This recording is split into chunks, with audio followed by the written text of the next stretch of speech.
Existe un vínculo profundo e inquebrantable que conecta a todos los seres vivos del planeta con la Tierra misma. Cada rincón rebosa de una fuerza vital que se remonta al principio de los tiempos.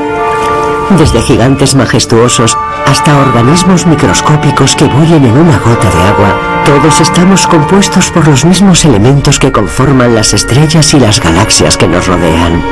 Sin embargo, en la Tierra se entrelazan para crear un catálogo maravillosamente diverso de organismos que, a pesar de las adversidades, han logrado sobrevivir en las condiciones más inesperadas e insoportables. ¿Cómo se unieron estas humildes moléculas para dar lugar al esplendor de la vida? Ignoramos muchas cosas. No sabemos cómo eran los primeros organismos, ni cuándo comenzó la vida en la Tierra. Ni siquiera sabemos si comenzó en ella. La historia de cada organismo vivo forma parte de un ciclo más amplio de muerte y renacimiento. Y de las cenizas de algunas de las dinastías más grandes de nuestro planeta, surgen generaciones de vida nueva y más resistente. El origen de la vida en la Tierra no solo tiene que ver con cómo surgimos como especie, también con cómo podríamos buscar vida en otras partes del universo. El origen de la vida es uno de los misterios más grandes y perdurables de la humanidad. Ha despertado el interés de los seres humanos desde la primera vez que miramos las estrellas.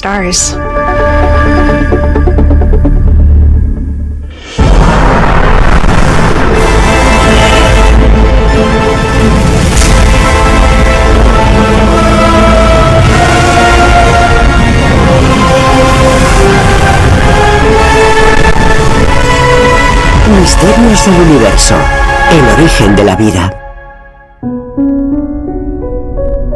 Para desvelar los secretos del origen de la vida, debemos analizar una historia que comenzó mucho antes del nacimiento de nuestro planeta.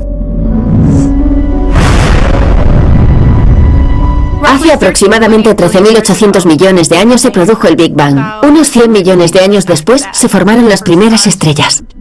El épico suceso cósmico que llamamos Big Bang generó una enorme nube de hidrógeno. Con el tiempo, algunas bolsas de gas colapsaron para formar estrellas, y esas estrellas crearían compuestos y moléculas complejos. Cuando explotaron estas estrellas masivas, enriquecieron el universo local con elementos más pesados como el carbono, el nitrógeno y el oxígeno. Son los componentes básicos de prácticamente todo lo que vemos en el universo. Dentro de nuestra galaxia hay estrellas con masas diferentes. Hay estrellas como el Sol que arden felizmente durante miles de millones de años. Pero las estrellas más masivas tienen vidas más cortas y pueden explotar en supernovas. Esas estrellas transmutan elementos ligeros como el hidrógeno y el helio en elementos más pesados. Son esos elementos pesados los que componen los planetas del Sistema Solar. Nosotros somos polvo de estrellas, al igual que todos los planetas del Sistema Solar. Hace 4.600 millones de años, una nube comenzó a colapsar bajo su propia gravedad y encendió el Sol. Acumuló la materia de su entorno, y lo poco que quedó pasó a formar parte de los asteroides y los planetas de nuestro sistema solar. Pero se necesita algo más que polvo de estrellas para dar lugar a algo tan complejo como la vida. Un factor crítico es si la posición de un planeta con respecto a su estrella madre se encuentra dentro de la zona habitable circumestelar, conocida informalmente como la zona Goldilocks. La zona habitable es el rango de distancia de un planeta a su estrella madre en el que habría suficiente calor para que existiera agua líquida en ese planeta. Los límites de ese rango varían mucho dependiendo de la fuerza de la estrella y de la masa y la atmósfera del planeta. Los astrónomos utilizan modelos matemáticos cada vez más complejos para definir las zonas habitables, pero el potencial para la vida sigue reduciéndose a un factor simple. La vida en la Tierra utiliza el agua como disolvente definitivo. El agua es el medio por el que se transportan las moléculas en nuestros cuerpos y es esencial para nosotros. Y la mayoría de las teorías sobre el origen de la vida postulan que ésta surgió en masas de agua abiertas. Y si eso es cierto de manera más general en nuestra galaxia, la vida solo puede formarse en lugares donde el agua líquida puede existir en grandes cantidades. Donde no hace demasiado frío como para que se congele ni demasiado calor como para que se evapore. Si un planeta se encuentra fuera de la zona habitable de su estrella, no puede haber desarrollado vida que sea reconocible para nosotros como vida. Las zonas habitables, al igual que las propias estrellas, también evolucionan. A medida que una estrella atraviesa su ciclo de vida, la posición de su zona habitable cambia con el tiempo.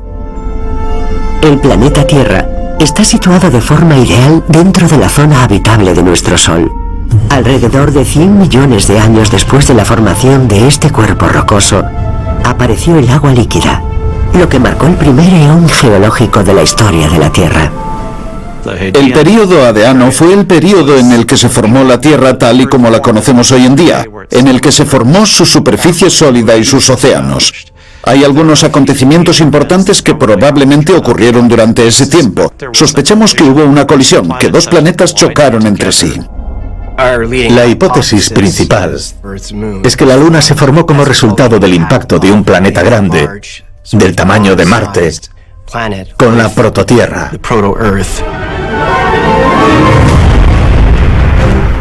Ese planeta se conoce como Theia. Esta colisión habría inyectado tanta energía en el sistema que toda la superficie de la Tierra se habría fundido.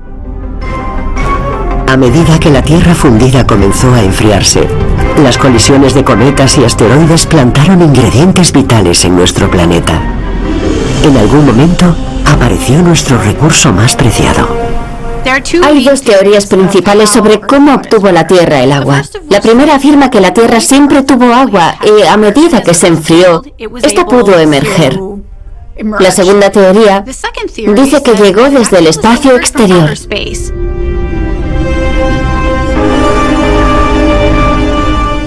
Hay un período llamado el bombardeo intenso tardío, que formó cráteres en la superficie de la Luna poco después de su formación.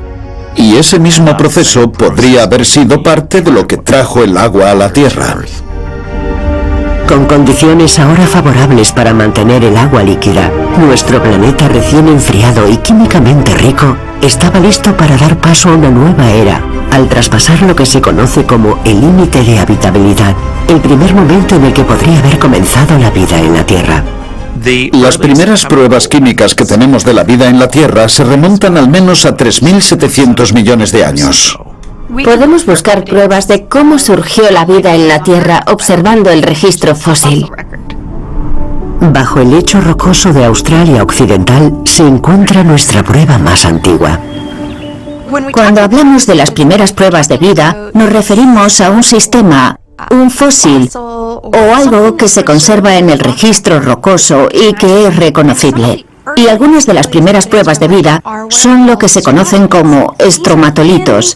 Se trata de rocas con bandas delgadas en antiguas capas sedimentarias que tienen más de 3.800 millones de años. Se cree que fueron producidos por capas microbianas. Se van acumulando y con el tiempo forman estas estructuras complejas.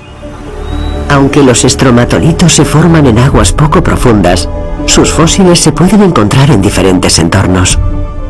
Básicamente, estos fósiles son como instantáneas. Podemos estudiarlos para comprender mejor la vida que existió eones antes que nosotros. Los más antiguos, los que se encuentran en Australia y algunas otras zonas muy antiguas, ya no conservan ningún material orgánico, por lo que son controvertidos.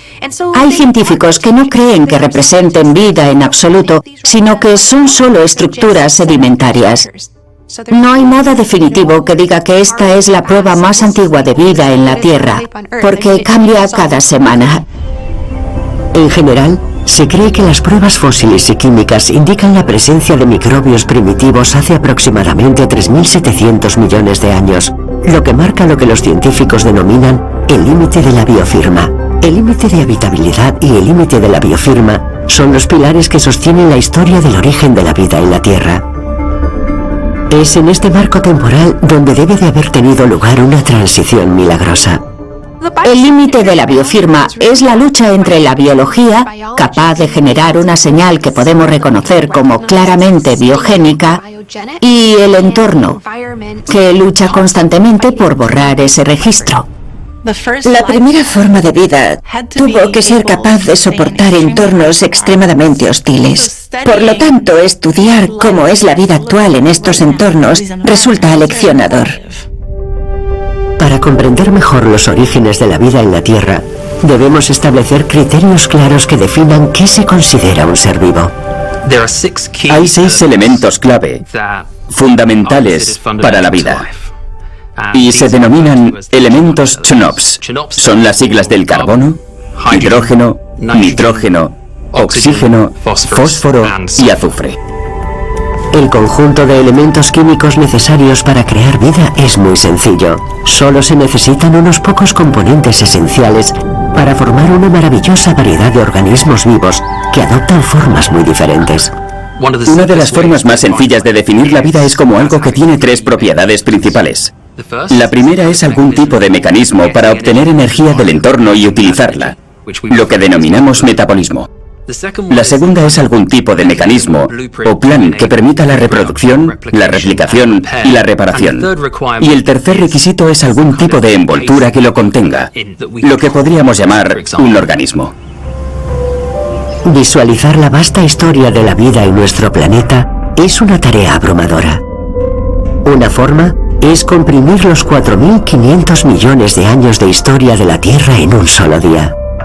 A esa escala, la primera vida microbiana aparece a las 4 de la madrugada, pero la vida más compleja no se une hasta primeras horas de la tarde.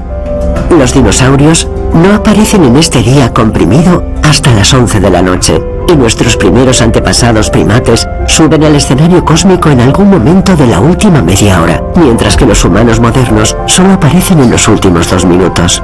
Aunque los actores hayan cambiado a lo largo de milenios, las reglas fundamentales de la vida siguen siendo las mismas.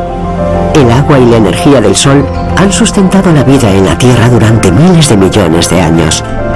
Si retrocedemos en el tiempo 4.000 millones de años, podemos encontrarnos con nuestro antepasado más antiguo, la primera entidad que se cree que conecta a todos los seres vivos que han existido en este planeta. Su nombre es Luca. El último antepasado común universal, Luca, representa más una idea que una entidad específica real. ¿Representa Luca la transición de la química prebiótica a la biología? ¿Y qué hubo antes de Luca? Esa es una pregunta casi filosófica. Depende de cómo se vea esa transición. Así que tal vez hubo muchos Luca. El árbol de la vida tiene 3 ramas principales. Una rama es la de los eucariotas, que son esencialmente células y también vida compleja, por lo que todos los animales están en la rama de los eucariotas. Hay otras 2 ramas que se denominan procariotas, que son organismos unicelulares que no tienen núcleo.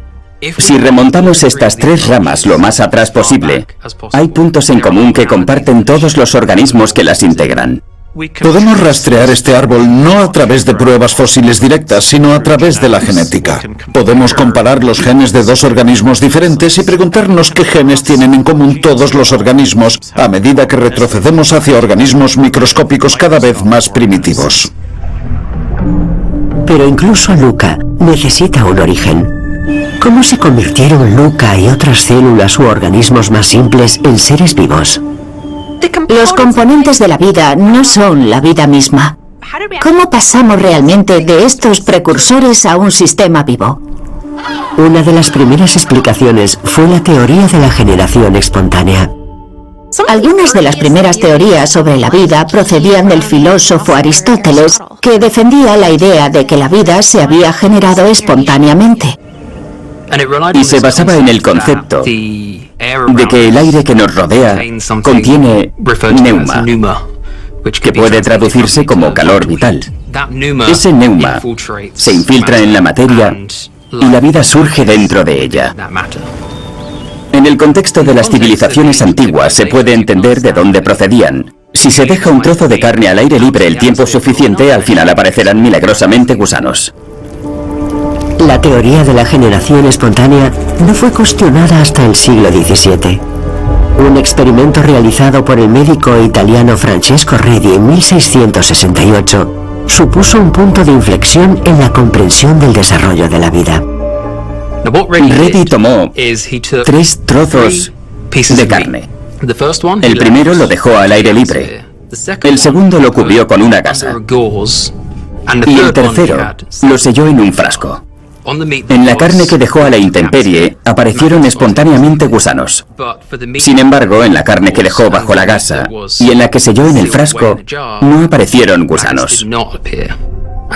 Por lo tanto, Redi concluyó que no existe ningún neuma o calor vital que genere gusanos. Hay algo más que los transporta. Y por supuesto eran las moscas las que transportaban los gusanos a la carne. El experimento de Redi fue solo uno de los muchos grandes avances científicos de la época. En el siglo XVII se inventó el microscopio. El microscopio, al igual que el telescopio, es una herramienta que nos permite ver cosas que no podemos ver con los ojos. Por primera vez pudimos ver las células y cómo eran realmente complejas e interactuaban con su entorno.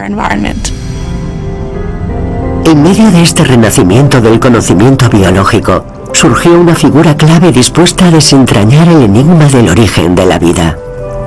Louis Pasteur. En la década de 1850, Louis Pasteur propuso la idea de que la vida solo puede provenir de la vida. Louis Pasteur llevó a cabo una serie de experimentos realmente elegantes.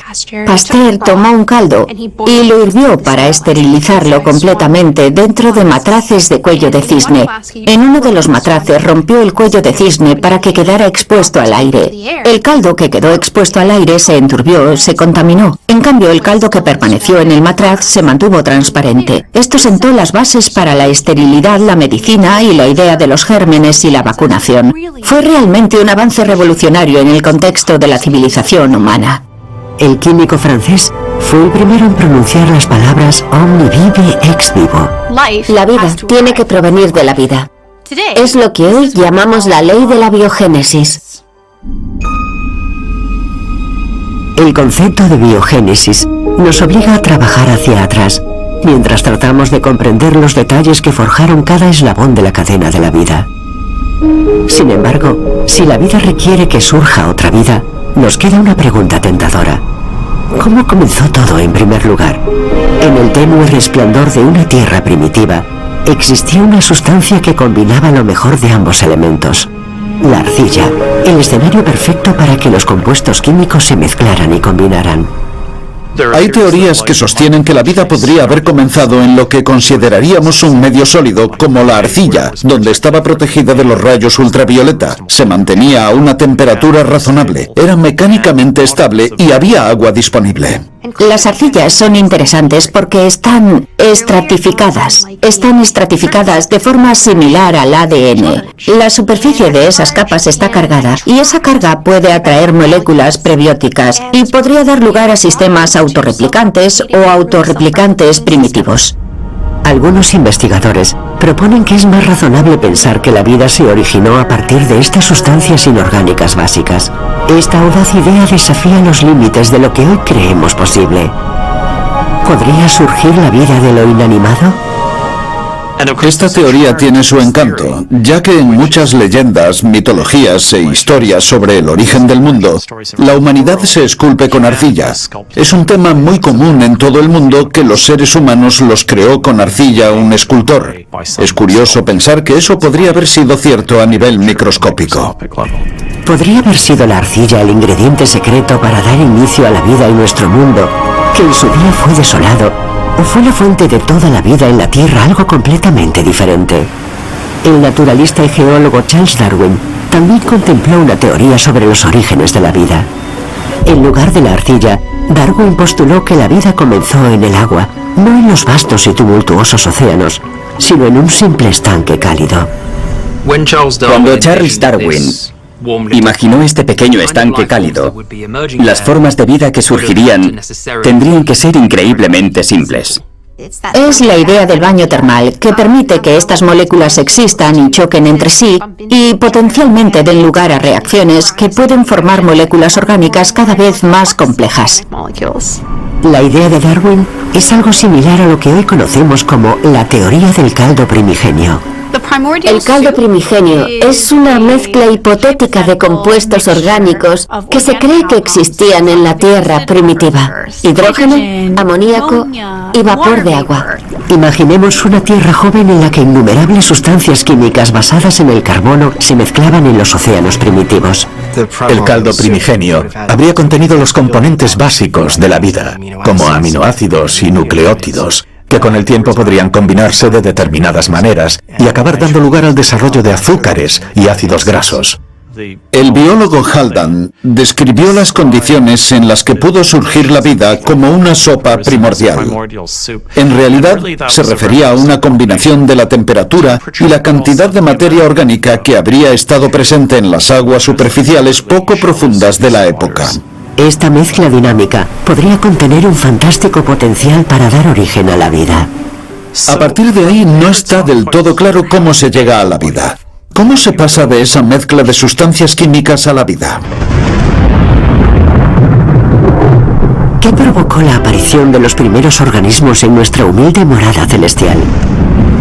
En la década de 1950, los químicos Stanley Miller y Harold Urey realizaron un experimento centrándose en los rayos como la exclusiva fuente de energía que dio origen a la vida y que lo catalizó todo.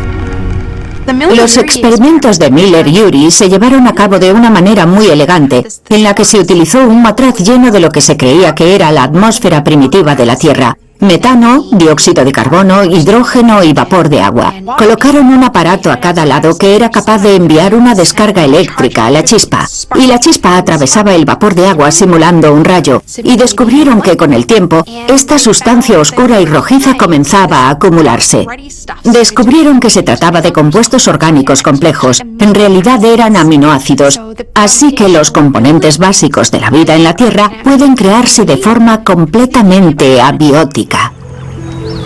La idea de que este tipo de transformación podía producirse en muchos entornos diferentes supuso un punto de inflexión en la comprensión de nuestros posibles orígenes. Sin embargo, como todas las teorías científicas, se sometió a rigurosas pruebas y a una reevaluación continua. El experimento original de Miller y Urey utilizó gases muy reductores. Ahora se cree que en lugar de estar dominada por amonio y metano, la atmósfera habría estado dominada por CO2 y nitrógeno. Sin embargo, los experimentos posteriores con los catalizadores químicos adecuados siguen siendo capaces de generar aminoácidos. Una chispa inicial pudo haber dado pie a los precursores de la vida. Pero la vida tal y como la conocemos debe poseer la capacidad de replicarse. De alguna manera, los nucleótidos antiguos se unieron para formar las primeras moléculas de ARN. Una de las cosas fundamentales que hacen los seres vivos es transmitir su información genética a la siguiente generación. Producimos descendencia que sabe cómo debe ser.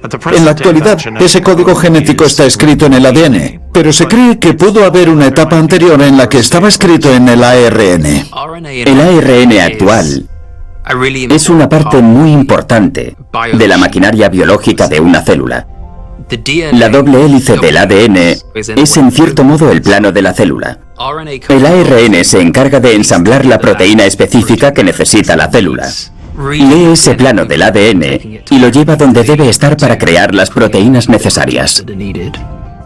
Cuando se combinan las moléculas de ARN con proteínas, una membrana y otras sustancias químicas, se convierten en el componente portador de información de la vida. El ADN y el ARN son la base de la vida y la información que la define. Pero, ¿y si nuestra existencia no dependiera de la combinación perfecta de moléculas que colisionan y mutan con el tiempo? ¿Y si no hubiera habido una chispa milagrosa que lo encendiera todo? ¿Y si, en cambio, la vida hubiera surgido simplemente como una consecuencia inevitable de las leyes de la física? En 2014, Jeremy England profesor de física del MIT, demostró matemáticamente que la fuerza motriz de la evolución química puede tener su origen en la segunda ley de la termodinámica de Newton. Todo gira en torno a la tendencia del universo hacia el caos, también conocida como entropía. La entropía en física es, en cierto sentido, una medida del desorden. Nos gusta pensar en la entropía como una medida de los posibles estados en los que puede encontrarse un sistema. La ley básica de la termodinámica afirma que los sistemas fluyen de baja entropía a alta entropía. Si dejamos que las cosas sigan su curso, se organizan por sí mismas en el resultado más probable. Y en muchos casos, ese resultado es aleatorio. Un sistema físico típico es como el cajón de los calcetines. Si no se hace ningún esfuerzo adicional, los calcetines se distribuyen al azar. Si abrimos el cajón y vemos que los calcetines están perfectamente ordenados por pares, significa que alguien ha hecho un esfuerzo adicional para ordenarlos. Esto es válido en la naturaleza en general. Si vemos las cosas dispuestas de una manera determinada, significa que se ha invertido energía adicional en crear esa disposición. Para lograr el orden intrincado que observamos en todos los organismos vivos, se debe aprovechar y procesar una forma específica de energía. La vida posee una notable capacidad para aprovechar la energía que la rodea, capturando fuentes como la luz solar y transformándola en energía utilizable que luego se disipa en forma de calor. La disipación térmica es la idea de que cualquier sistema tenderá a liberar la mayor cantidad posible de su orden. Al universo le gusta aumentar la entropía. Si colocamos varios objetos en una bañera y creamos unas olas, los objetos se organizarán de forma natural para maximizar la disipación de energía. Se alinearán contra los frentes de las olas para maximizar la disipación térmica o para maximizar este aumento de entropía alrededor del sistema. Quizás la disposición de las moléculas en esa transición prebiótica fuese una consecuencia inevitable de un conjunto de condiciones físico-químicas que les permitieron disipar al máximo el desorden. La idea de la disipación térmica y la consecuencia de ello fue un sistema vivo. Se sugiere que la vida quizás no haya surgido como una ocurrencia aleatoria, sino más bien como el resultado inevitable impulsado por esta danza de materia y energía. Una colección caótica de moléculas, cuando se le infunde energía, al final podría ordenarse en algo extraordinario, una célula viva primitiva. A través de un proceso de selección natural, estas primeras células evolucionaron hacia organismos más complejos, dando lugar finalmente a la diversidad de vida que observamos hoy.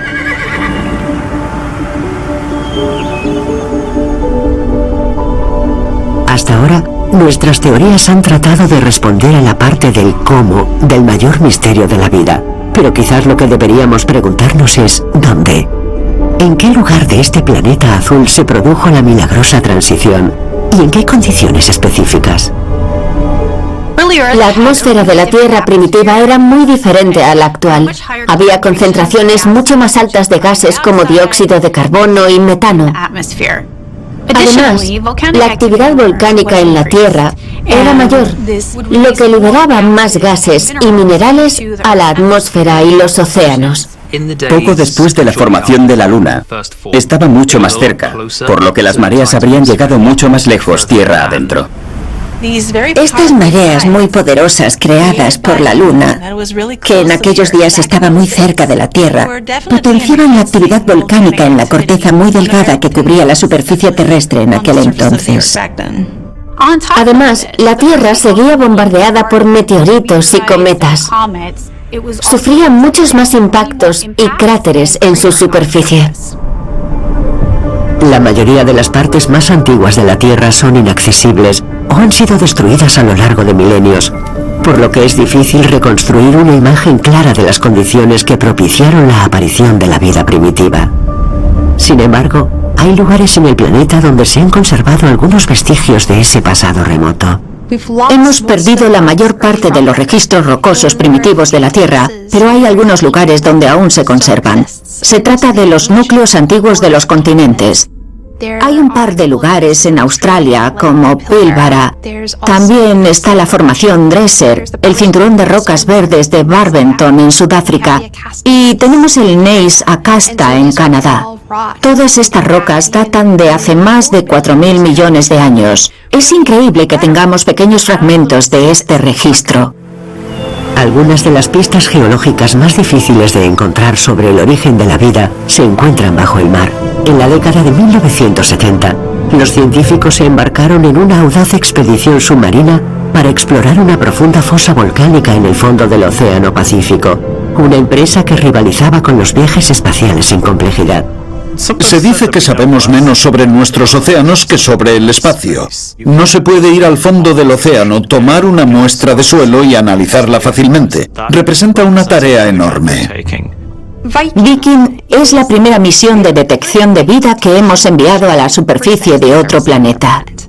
Viking aterrizó en Marte en 1976. No fue hasta 1977 cuando se descubrió la primera fuente hidrotermal frente a la costa de Ecuador. En la década de 1970 tuvimos por primera vez la tecnología para explorar las fuentes hidrotermales y descubrimos que allí florecía una gran variedad de vida, formas de vida macroscópicas que nos eran familiares como camarones, anémonas, etc., pero también vida microscópica.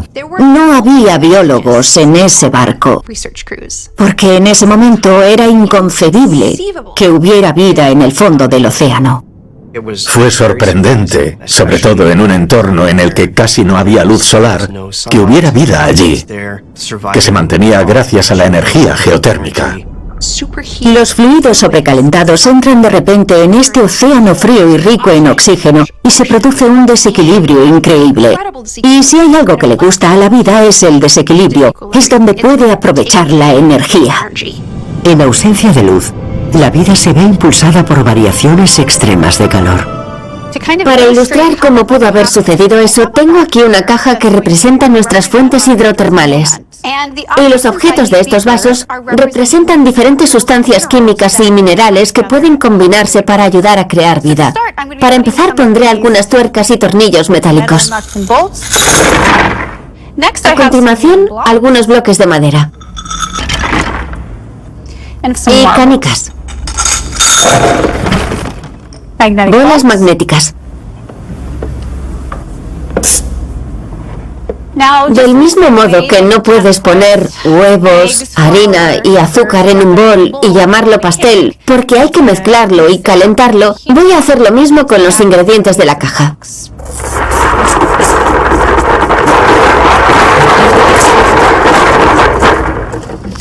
Lo que conseguimos es aumentar la velocidad a la que elementos como el carbono, el oxígeno y el hidrógeno colisionan entre sí para formar potencialmente los componentes básicos de la vida. Vemos que parte del material, al haberle añadido calor, comienza a aglutinarse. Es lo que llamaríamos un compuesto orgánico.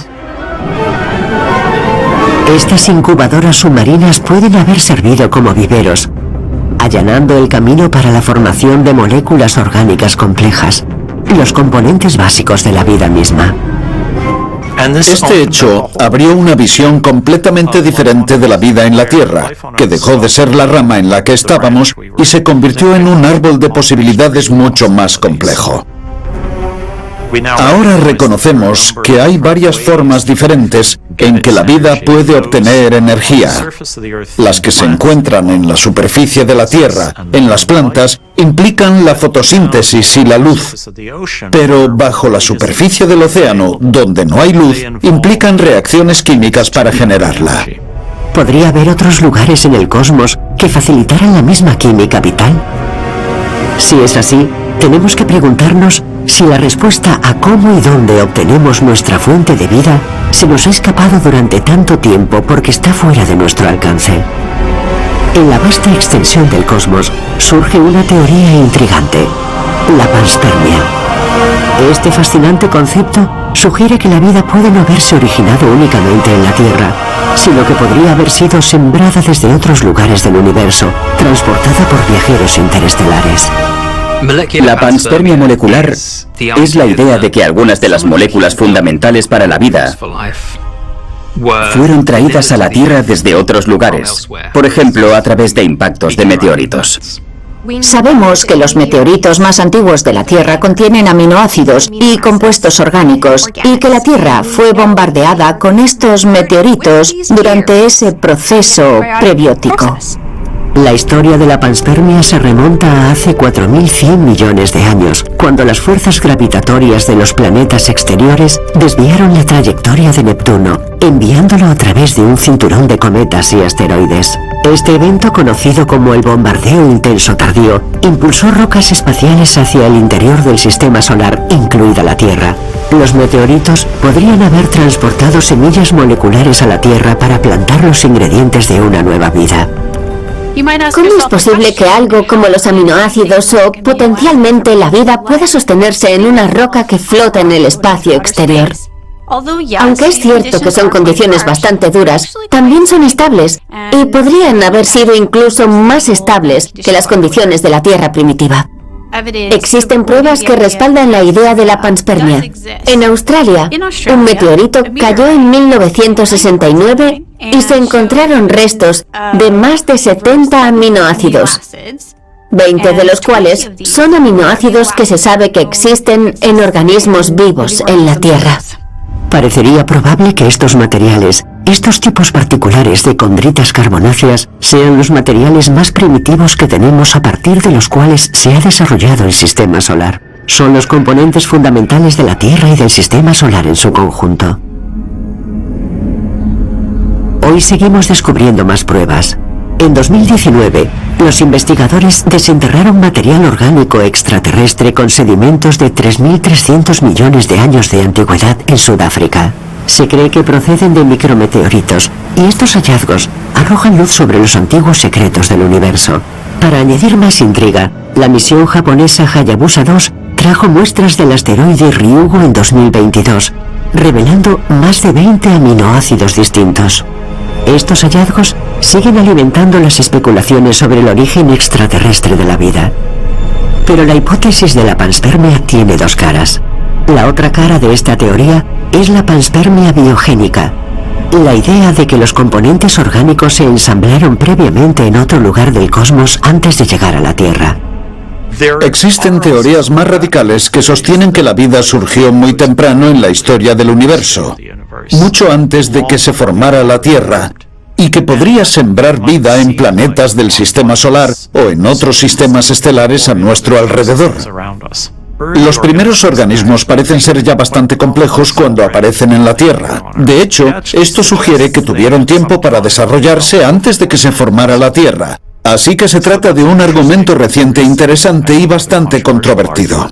El gran problema de la panspermia biogenética es que, en realidad, solo pospone la cuestión, porque sigue siendo necesario encontrar el origen de la Tierra en cualquier cuerpo planetario del que se hipotetice que la vida llegó a la Tierra. Y luego hay que plantear nuevas hipótesis sobre cómo la vida fue capaz de sobrevivir al viaje y al impacto contra la Tierra. Cuando pensamos en esta posibilidad, que la vida misma llegó a la Tierra desde el espacio, los científicos miran hacia Marte, porque Marte se encuentra en la zona habitable y se ha demostrado que tuvo océanos en el pasado. Nos fijamos en Marte porque sería muy difícil que una cadena muy larga de ADN y moléculas muy complejas que podrían ayudar a que surgiera la vida en la Tierra sobrevivieran en el espacio durante un largo periodo de tiempo. Tengo aquí una bola de arcilla que representa el material marciano. Imaginemos que una colisión que impactó en la superficie de Marte hubiera arrancado material del planeta y lo hubiera lanzado al espacio exterior.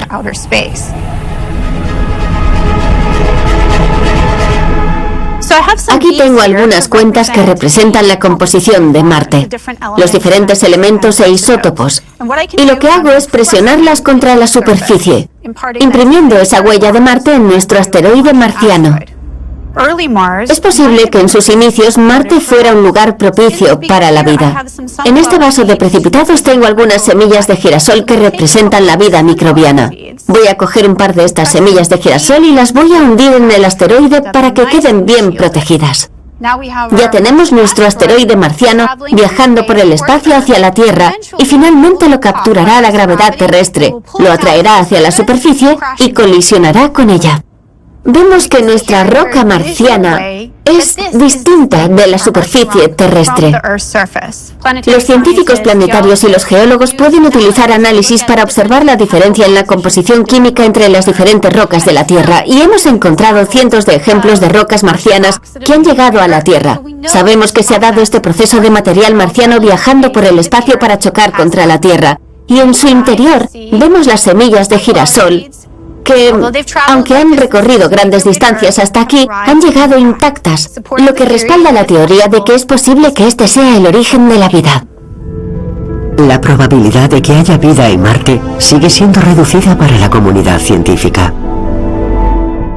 Hace 20 o 30 años se dio un caso muy interesante de un meteorito marciano que mostraba algunos signos a nivel microscópico de cristales de magnetita normalmente asociados con la actividad biogénica. El hecho de que se encontraran en una roca marciana llevó a preguntarse si podría ser una prueba de la existencia de vida microbiana en Marte. Creo que a estas alturas el consenso es que probablemente no sea así. Una de las razones por las que la hipótesis de que la vida se originó en Marte y se propagó a la Tierra es poco probable, ya que no hay motivos para creer que la vida se originase en Marte mucho antes que en la Tierra. Marte y la Tierra compartieron una historia temprana muy similar, pero Marte se enfrió mucho más rápido. Es más pequeño que la Tierra, por lo que la vida habría tenido menos tiempo para establecerse en la superficie de Marte. Sin embargo, los recientes descubrimientos de un posible vasto océano de agua bajo la corteza del planeta rojo siguen alimentando nuestra imaginación, y la posibilidad de que haya vida en él sigue siendo tentadora. Independientemente de la participación de Marte, la ciencia nos muestra que la panspermia es posible, pero ¿nos acerca más a la comprensión de los orígenes de la vida? La fórmula exacta de la vida puede haberse perdido en las arenas del tiempo, pero independientemente de cómo o incluso dónde comenzó, estamos bastante seguros de que lo que produjo fue una pequeña célula viva. De todas las mutaciones que condujeron a la vida humana, el salto de la vida unicelular a la vida multicelular compleja es una de las más tempranas y significativas. Un organismo unicelular debe proveerse de todo por sí mismo. Tiene que encontrar comida, tiene que reproducirse. Una vez que se convierte en multicelular, las células empiezan a especializarse, lo que puede dar lugar a organismos mucho más eficaces y complejos. A lo largo de nuestra historia, la vida se ha visto envuelta en una lucha eterna.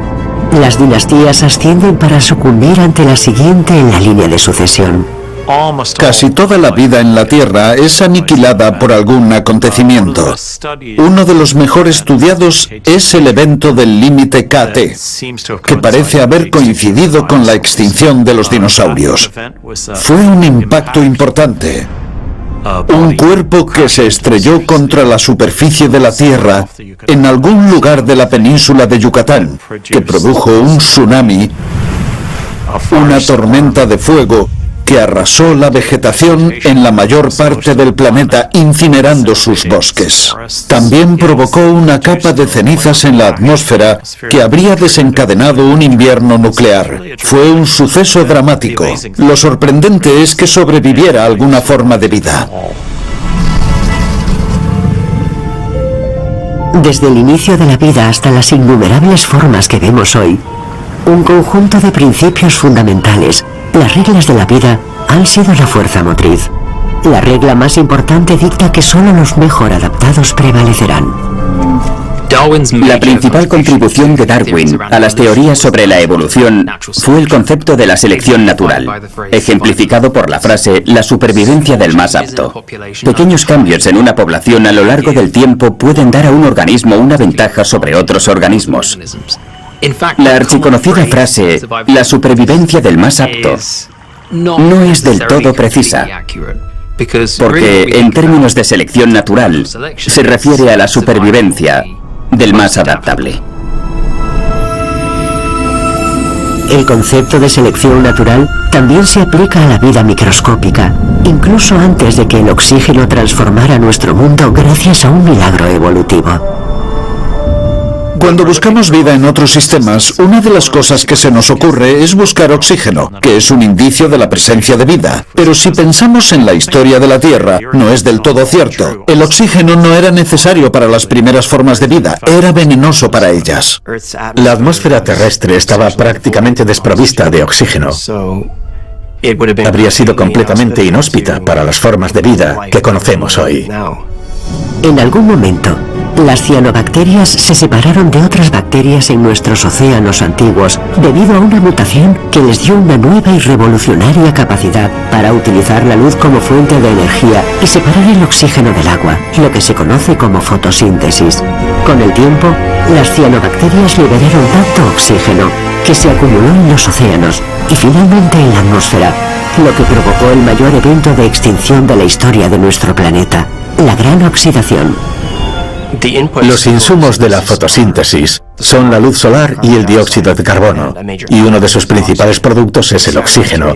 Las cianobacterias terminaron produciendo grandes cantidades de oxígeno, que era tóxico para ellas, y cambiaron por completo la composición de la atmósfera. Fue lo que comenzó a liberar oxígeno en la Tierra, y en cierto sentido la volvió verde. Sin embargo, ese proceso acabó con las bacterias. En cierto modo fue una gran ironía. Ellas mismas sellaron su destino. Aún así, la vida encontró la manera de sobrevivir en este nuevo entorno, utilizando el rico potencial del oxígeno como combustible. La historia de las cianobacterias nos muestra múltiples fases de la evolución. No solo los individuos que participan en el conflicto provocan el cambio, sino también el propio campo de batalla, lo que ilustra otra regla de la vida: la estabilidad de la Tierra es efímera. Volviendo a nuestra escala temporal de un día de la historia de la Tierra, los seres humanos solo hemos existido durante los últimos 2 minutos, y solo en el último segundo hemos comenzado a comprender el sistema solar, las estrellas y las galaxias que nos rodean. ¿Podría el descubrimiento de planetas habitables más allá del nuestro proporcionar pistas similares a las semillas de la vida futura y arrojar luz sobre los orígenes de la nuestra? ¿Es posible obtener información sobre las condiciones primordiales de la Tierra mediante el estudio de mundos lejanos? A medida que la humanidad continúa su marcha hacia adelante en términos de progreso científico, la ciencia debe hacerse más interdisciplinaria. Por ejemplo, la astroquímica, la astrobiología. Y la astrobiología es el estudio de la vida y los procesos biológicos más allá de la Tierra. Podemos hacer astrobiología observando el espacio, mirando las moléculas que están presentes en el espacio, pero también en la atmósfera de los exoplanetas. A medida que profundizamos en nuestra comprensión del universo, crece nuestra capacidad para detectar y comprender los exoplanetas. Hay varias formas de detectar exoplanetas. Está el método de tránsito, en el que un planeta pasa por delante de su estrella madre desde nuestro punto de vista y bloquea parte de la luz de la estrella y vemos ese oscurecimiento. Hay otro método: observar la influencia gravitatoria de un planeta sobre su estrella. Esto hace que la estrella se tambalee. A partir de ahí, podemos ver el desplazamiento Doppler de la luz estelar. Si se dispusiera de ambos métodos, se obtendría la masa total del planeta y su tamaño total, lo que permitiría deducir algo sobre su densidad media y, por lo tanto, quizás sobre su composición general. Pero si un exoplaneta está en tránsito, al pasar por delante de su estrella madre, parte de la luz estelar se filtra a través de los bordes de la atmósfera. Y aquí es donde entra en juego la espectroscopia como herramienta.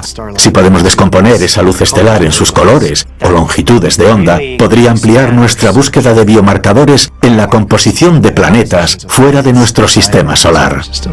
La confirmación de más de 5.000 exoplanetas, con miles de millones más en nuestra galaxia, la Vía Láctea, ha ampliado drásticamente la búsqueda de posibles hábitats para la vida extraterrestre en los últimos años. Muchas culturas a lo largo de la historia han mirado al cielo nocturno. Nos lleva a pensar, a hacernos grandes preguntas como ¿cuál es nuestro lugar en el universo? ¿Estamos solos ahí fuera? Si has visto una serie de ciencia ficción, sabes cómo son los extraterrestres. Se parecen un poco a los actores humanos, quizá con algo de maquillaje. Y los astrobiólogos adoptan un enfoque muy similar. Cuando buscan vida en otros lugares, asumen que se parecerá a la vida en este planeta, y buscan en lugares que se parecen a la Tierra en varios aspectos importantes. Podría ser que, en medio de la inmensidad del cosmos, la vida compleja e inteligente haya florecido en otros lugares durante miles de millones de años, tal como lo ha hecho aquí. Una de las facetas más sorprendentes de la astrobiología es cómo reúne escuelas de pensamientos tan diversas. Reúne a físicos, químicos, biólogos, geólogos, filósofos, lo que sea. Cualquiera puede contribuir a estas grandes preguntas sobre la vida en el universo. Ese es un aspecto notable de este campo. No estoy segura de que alguna vez podamos responder de forma definitiva a la pregunta de cómo surgió la vida en la Tierra. Incluso si la respondiéramos de forma definitiva, muy pronto nos haríamos la siguiente pregunta. ¿Qué significaría saber si estamos solos o no? Descubrir que la vida podría ser común en el universo va a cambiar la forma en que la humanidad se ve a sí misma. Y luego está la cuestión de la vida inteligente. Las posibilidades son infinitas y empiezan a rozar lo fantástico. En promedio, dentro de la Vía Láctea hay aproximadamente un planeta orbitando cada estrella. Así que si hay cientos de miles de millones de estrellas en la Vía Láctea, probablemente haya cientos de miles de millones de planetas. Si la vida está evolucionando, es posible que otras formas de vida evolucionen en otros lugares. Por lo tanto, hasta que no sepamos si la vida es común o no, no tendremos ningún sentido del contexto. ¿Somos los únicos protagonistas de la historia o hay muchos otros protagonistas ahí fuera? Para encontrar pistas que nos lleven a comprender plenamente cómo surgió la vida aquí en el planeta Tierra, tendremos que buscarla en otros lugares del universo. Lo que me sorprende como astrónoma es lo grande y vasto que es el universo. Y para mí esta infinidad, esta inmensidad significa posibilidades.